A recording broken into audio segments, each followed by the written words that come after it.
It makes sense in some cases, but it wouldn't be here. Like, Sure. I see this.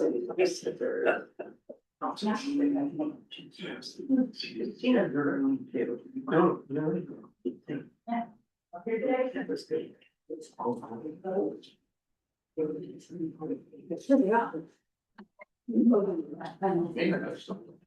I'm gonna demolish the list. What? Never was it. Right.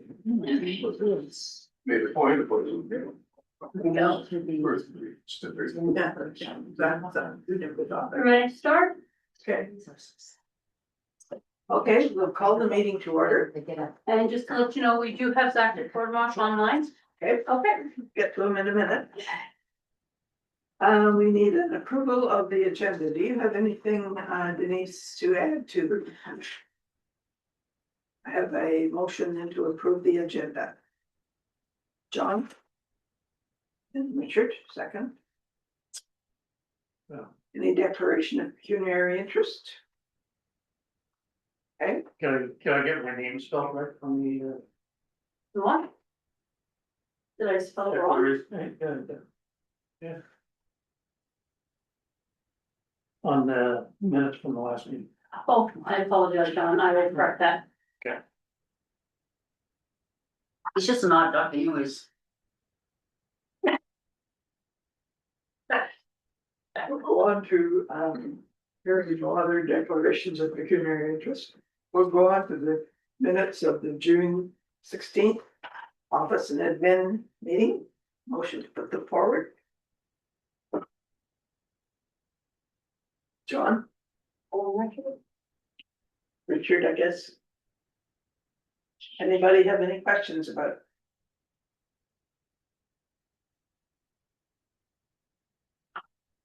I would mention, Denise, there was a motion by Salem and Stevens that the Office and Admin Committee directs staff to research different funding options to assist with possible new housing developments. So will that be discussed under 6A today? I did task Sarah with looking into that. She is not in today. She's off on holidays this week, but she is looking at it and she will present something at the next meeting. Okay.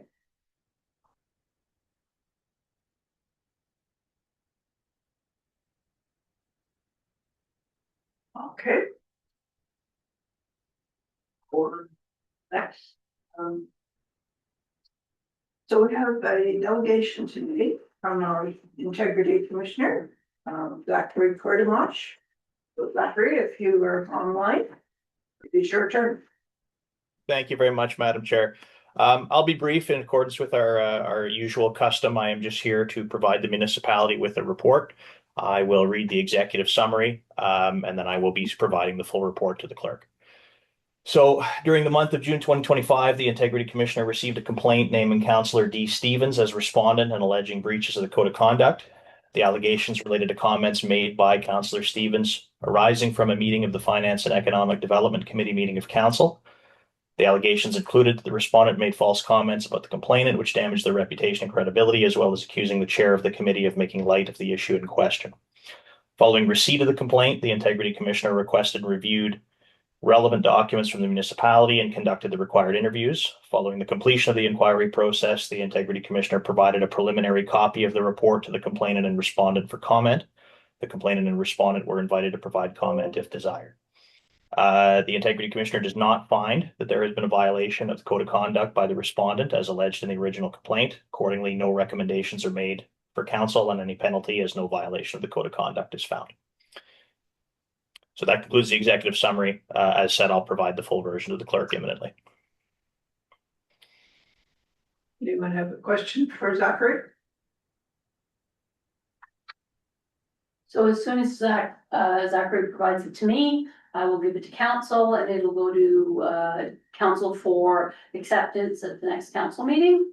And then we're going to publish it on our website at that point in time. Thank you very much, Zachary. I have we have no questions, so we thank you yet again. Thank you very much. Appreciate your time. We'll go on to old business. You have given us some information with regard to housing development, so maybe we will have that for the next meeting now, Denise. Yep, that'll, we're gonna work on that with, to tie into the funding opportunities. And the next two, can you fill me in on those, or us in on those? Yeah, there's been no progress on B or C. Okay, we have no new business. We'll go on to correspondence and email from Kay Chowski with regard to remembering our flag raising on our proclamation with regard to Pregnancy and Infant Loss Awareness Day and month 2026. So this is on the month of October that she was asking us to proclaim this month. And also asking if we wish to flag raise or make a sign or any kind of feature in pink, blue, and white. Anyone have a suggestion on it?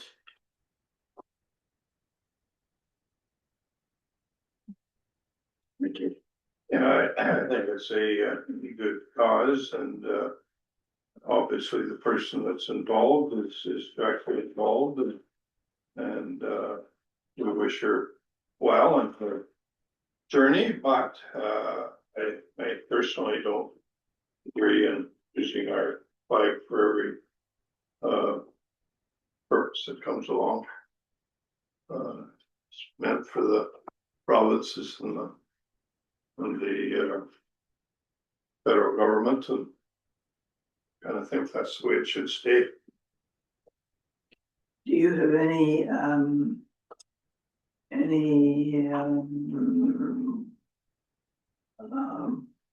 geez, what's the word I'm looking for? Are you against proclaiming October as a pregnancy and infant loss awareness month? We can simply do that with a motion. Yeah, I think that's an undoable situation. If it's going to help, then I'll be prepared to make that motion. John will second it. Thank you. Or what's the motion? Richard made the motion to proclaim October 2026 as pregnancy and. So we're going to proclaim it but not flag flag? Yeah, that's Oh. my suggestion, but John, we haven't heard from. Yeah, no,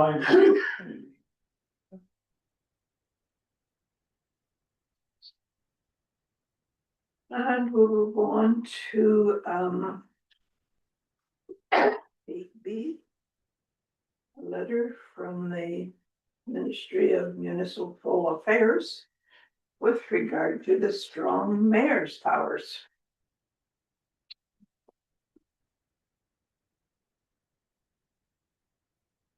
Any comment on that one? Of course, it just doesn't seem fair, just because we have an election, that we lose all of our powers that we've never used and won't have any intentions to use, but at least they're making sure that there is some exceptions during elections year, and I personally wouldn't have any problems with it. I'm just gonna accept this letter for information. Yes. And You second it, John? yeah, I'll second it. I do have a small comment to make about it, and that was the lame duck session of council. When you get into the voting of and or moving or voting on the application of funds over 50,000. Like, we don't do that anyhow, and I can't see why they're saying, even in a non-lame duck section, which 3/4 of your current council stays or is in process of being re-elected, they're still not re-elected. They're still not. You know, so Could very well lose just as well as the next. I think they should. Yeah. Well, that's the second lame duck period.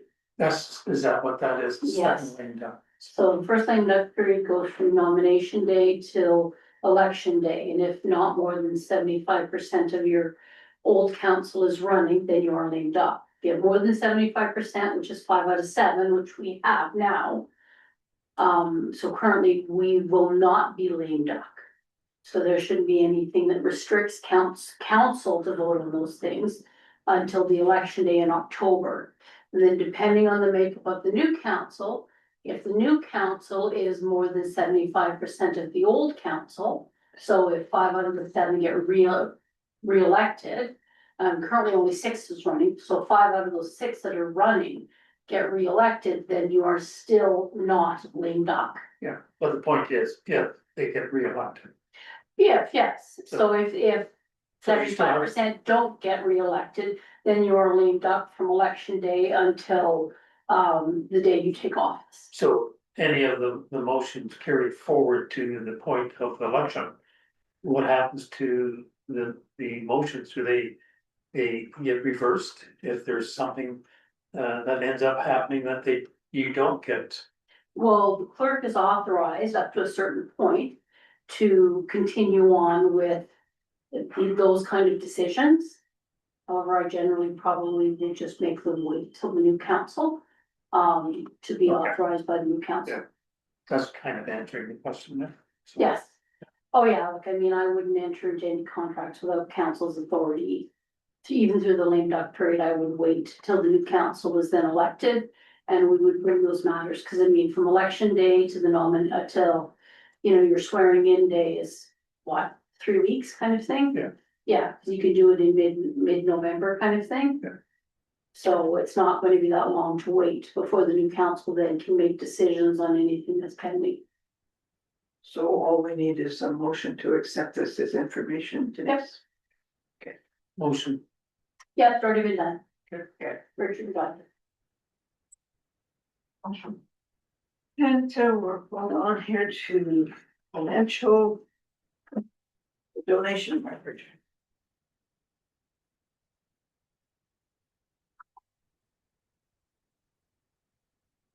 I'll move to accept it as presented.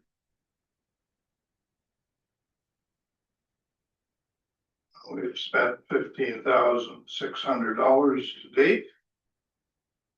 Of the 17,000 that we budgeted.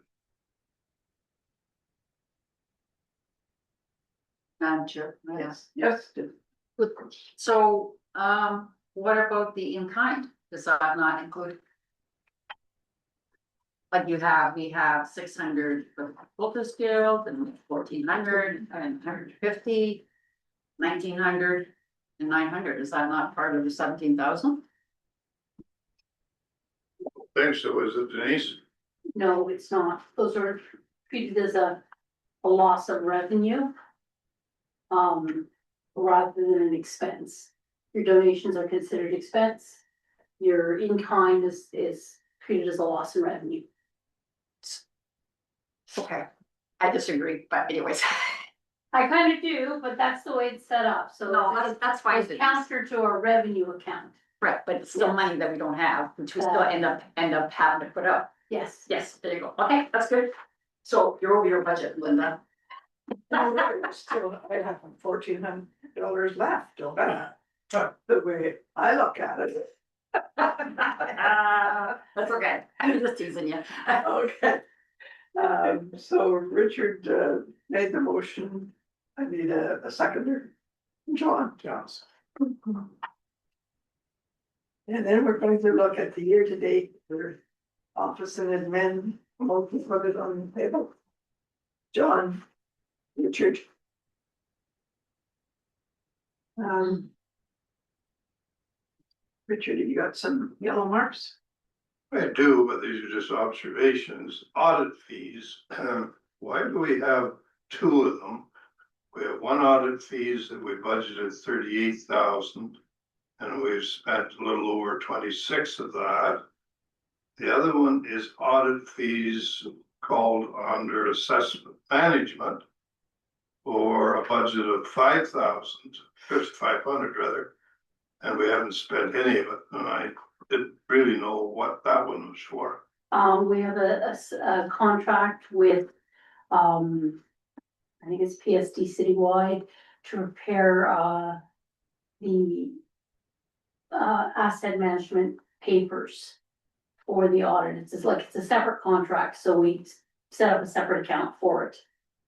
It's not, All part of the KPMG audit. it's all part of our audit in total, yes. But it's the separate part of it. We pay them to prepare the asset management papers. The asset retirement obligation papers and stuff like that. For audit, so once we get it from them, then it is given to KPMG for the final audit. So it's a separate contract from the work that KPMG does. So they haven't done anything for us this year then. Yes, yep, they're gonna be presenting something soon, it's just we haven't billed for it yet. Yep. And I was curious, computer software and subscriptions. Mhm. Last year, we budgeted 38,000, we spent almost 25. This year, we budgeted 50, and we spent 49,600. $49,600. What are we spending $75,000 on? The computer world has changed different radically from 5 years ago, where you could piggyback off of, one subscription to 5 computers, and they don't do that anymore. Each of us are required to have our own Adobe subscription.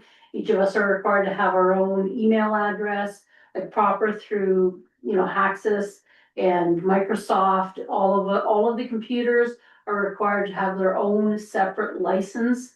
Way back in the day, you could license 5 computers on one Well, we Microsoft used to license. Just tap them into whatever the main number was. Yeah, you can't do that anymore. So unfortunately, for each computer we have, it's all separate licensing for the Microsoft, the Word, the operating system, the Adobe. All of that is now all separately licensed per computer. So it has greatly increased our subscription costs. Madam Chair, did you not already ask, you already asked for extra money for that, did you not?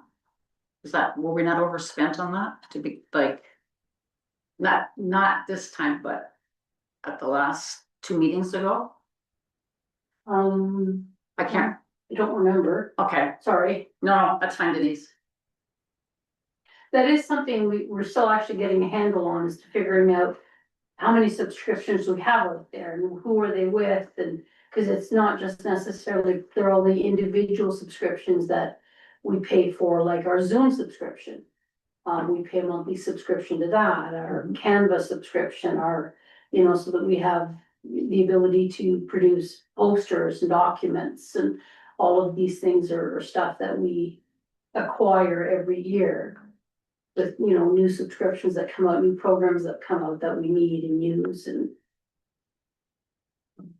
That's maybe a project for your coordinator to look at, and then you can analyze it better if you've got it all in one place. well, I think we've got a good list going now.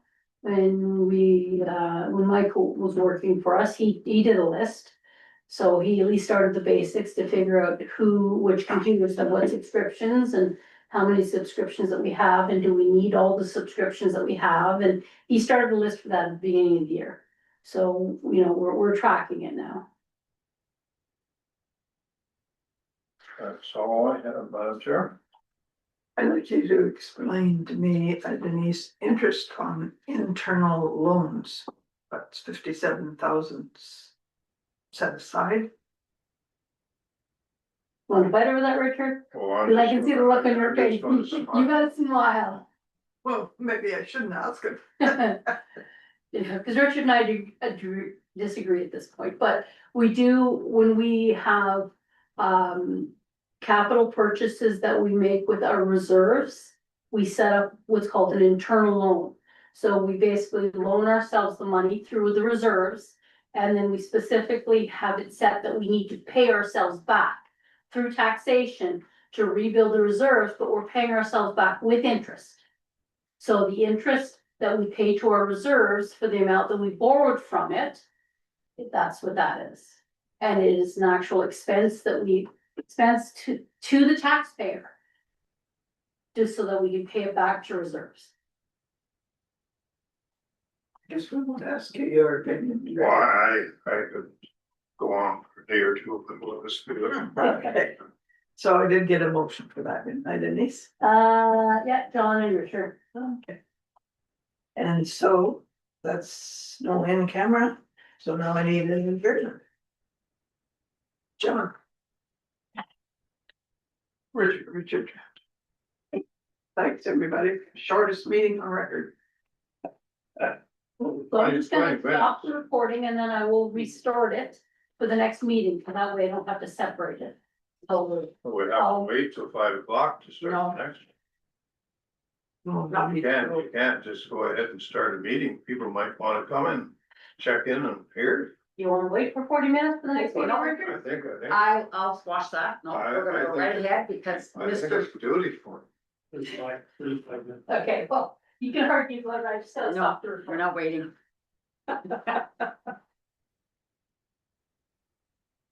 I agree with Rose, so you've lost that one. I'm used to losing.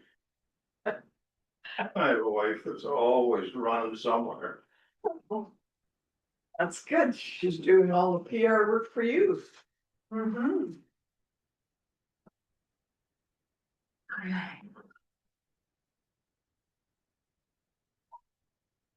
These ladies that sit down, go to a show or something. Well, 2 minutes after you're in there at the show,